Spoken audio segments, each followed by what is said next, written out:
Hey, what's going on, everybody? My name is Mundane Matt, and one of the hardest things any of us will have to ever do in our lives is watch our loved ones die. It's a fact of life. You can't ever escape it. As much as we want to try to escape it, as much as we fantasize about trying to escape it, everyone in our life at one point in time will die. And it will probably be sooner rather than later. It's a grim reality that we all must deal with, but it's never one that we should, never look at unsympathetically. People always die. We hear about murder and death and tragedy constantly in this world. And those people oftentimes mean something to someone else. And when you report on the news, you have to distance yourself emotionally from these particular stories because they're so rampant, because they're so prevalent in your day-to-day life. But if you find out that it's your family member that died as you're reporting, that's just where life takes this weird meta turn and it becomes really fucking sad. And that's actually this story. A news anchor in India found out her husband had died when she read the breaking story live on TV. When I first read this headline, I thought it was an Onion article. I thought it was something like a tragic prank, something you'd find on one of those clickbait news sites. Granted, it's the Metro UK, but still, this is real. And it's so sad. It's just so goddamn sad. Supreet Kaur, who presents on the news IBC24, and I'm not even going to attempt to pronounce that fucking name, India, was reading out breaking news bulletins about a fatal car crash. According to the Indian Express, it was only as she read out incoming details of the crash that she realized her husband was one of the 3 victims. After she realized, she carried on reading the news for another 10 minutes. As soon as the camera stopped rolling, she broke down in tears. And this is her right here. And, just this isn't her on the day of, but this is just a regular picture of her. But just imagine that. You're sitting there, breaking news is coming in. You're reading off the teleprompter, you're reacting in real time to this story, and it dawns on you.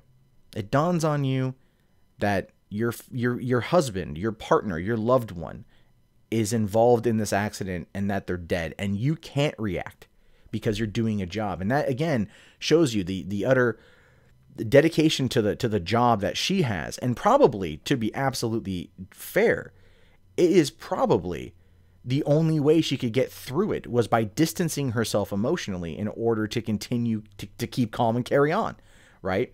And that happened. Like when I was swatted last year, I was freaking the fuck out. And then it's like, the reporter came to my door and asked me to do an interview, and I didn't really know what to think. I was just trying to process everything, but I'm like, I got to talk about this while it's right now and just kind of keep doing it. And then I did a video talking about it. And it wasn't until later that I was able to calm down and kind of process my emotions on it. And I broke down crying. And tragedy strikes us in different ways, but this woman is very dedicated to the job and like a true fucking soldier, in my opinion. But it does get a little bit worse. Her husband, Harshad Kawade, was traveling with 5 other people when their vehicle was struck by a lorry. The local police officer said the damage to the vehicle was terrible and 3 people died, with 2 others gravely injured. Speaking about Kaur's dedication to her role as anchor, an IBC24 editor says, as she read out the news, she found out it was the vehicle her husband was to travel in that region on the same day. Even though the reporter on the ground did not give out names, the team could tell that she found out. The production team had also just found out, but couldn't tell her as she was live on television.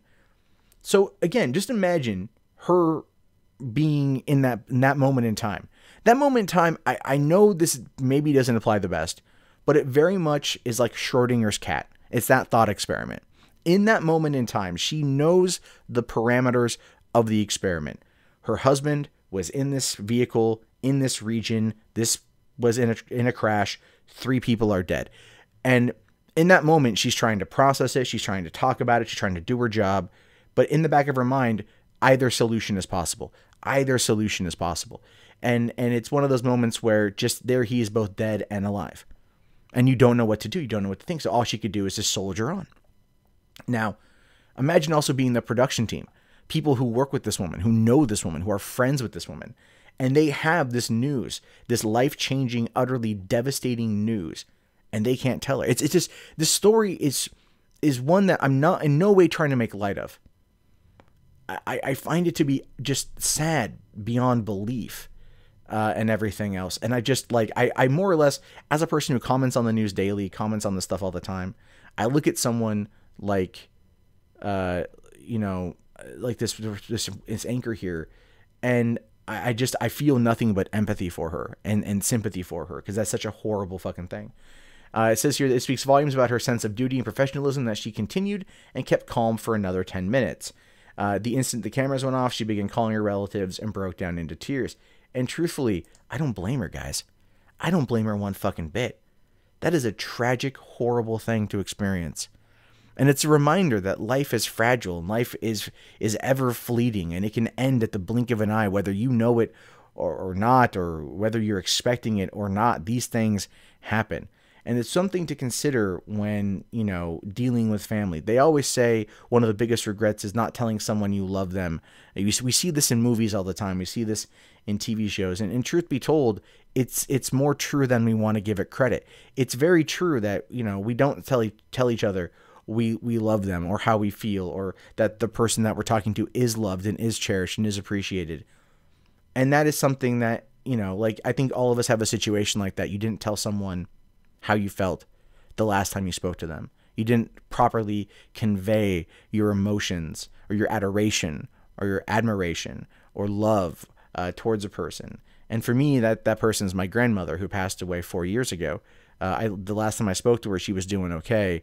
And then like a couple of days later, she passed away, and I didn't get to say anything. And that's been one of my biggest, you know, like, it was a sudden, so you can't predict it. But it's also like, you know, one of those things where you want to make sure people know how you feel. And this is going to sound really weird, but this kind of story got me a little bit thinking like this. I want all of you out there listening to know, who watch my channel frequently, that you guys are great. And that if I were to die suddenly tomorrow, if I were to get in a car accident later today or whatever, I just want you all to know that I am so appreciative of you guys watching and listening every day. You know, even if it's giving me a hard time and shit, but I'm so thankful of that, because that's given my life some purpose when I thought I would never find that purpose again. And so regardless of what may happen to me today, tomorrow, 50, 60 years from now, thank you. This is what I want to say. And to this woman, to her family, Supreet Kaur, I wish you all the best. I just have nothing but the deepest sympathy for you. And I don't know what else to say other than that. This is kind of a depressing story, but it's one I wanted to share, because as a reminder, if anything, tell your loved ones that you love them. Remind them constantly. One can never hear that they're loved too much, and it's not an egotistical thing. You know, we get so caught up in our day-to-day life, our day-to-day existence, that we don't express that, I think, as often as we should. So if you guys are going, excuse me, I'm gonna go and reach out to my mom and just tell her I love her. So yeah, but if you guys like the video, toss it a thumbs up. If you guys are new here, go ahead and subscribe to the channel. Also like the video, share it around. You guys can check out my movie news channel, 3 Buck Theater, or my vlog channel, MundaneChats. And if you want to support the channel, links below in the video description. Anything helps out right now. I will talk to you guys later. Have yourself a fantastic day. And I love you.